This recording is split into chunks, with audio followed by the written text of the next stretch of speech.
রুদ্ধশ্বাস বোধহয় এইরকম ম্যাচ না হলে সেমিফাইনাল জমে না।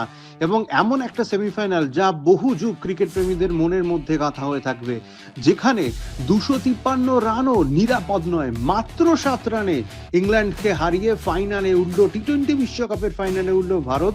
এবং বলা যেতে পারে, যেটা খুব ইম্পর্টেন্ট লাইন, সেটা হচ্ছে সঞ্জু স্যামসং এর ক্যাচ ফেলেই যেন পুরো ম্যাচটা ফেলে এলেন ইংল্যান্ডের অধিনায়ক হ্যারি ব্রুক। মাত্র 12 রানে সঞ্জু স্যামসং এর ক্যাচ ফেলেছিলেন, তারপর বাকিটা ইতিহাস। 89 রানের অসাধারণ ইনিংস, ঝকঝকে ইনিংস, বিধ্বংসী ইনিংস, কোনো কিছু অভিবাদন যেন এর মাধ্যমে কিছু যায় আসে না।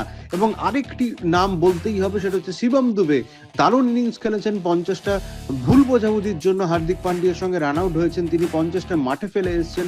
তারপরে 7 বলে 21 রানের একটা তিলক বর্মার ক্যামিও রোল, দারুণ লাগলো।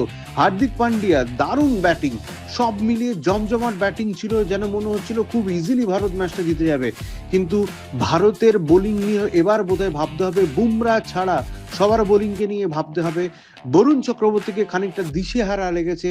তা অন্যদিকে দেখতে গেলে হার্দিক পান্ডিয়া কার্যত ঠিকঠাক বোলিং করেছেন, এবং বুমরার যদি ওই 18তম ওভার যদি না ঠিকঠাক হতো, তাহলে ম্যাচ অন্যরকম হতে পারত। মাত্র 6 রান দিয়েছিলেন বুমরা, তারপরেই কিন্তু ম্যাচটা ক্রমশ ভারতের দিকে ঝুঁকতে শুরু করে। নাহলে সবসময় কিন্তু 50-50 ম্যাচ ছিল। সব মিলে দারুণ একটা খবর, মেরিন ড্রাইভে বলা যেতে পারে, এখন বোধহয় সূর্যোদয় হলো বলা যেতে পারে। সব মিলিয়ে দারুণ ব্যাপার একটা। নরেন্দ্র মোদী স্টেডিয়ামে ইন্ডিয়া ভার্সেস নিউজিল্যান্ড ফাইনাল, দ্বিপাক্ষিক সিরিজে যেভাবে নিউজিল্যান্ডকে দুর্মুষ করেছে ভারত, ফাইনালেও যাতে সেভাবে দুর্মুষ পড়ে সেদিকে চোখ রাখতেই হবে।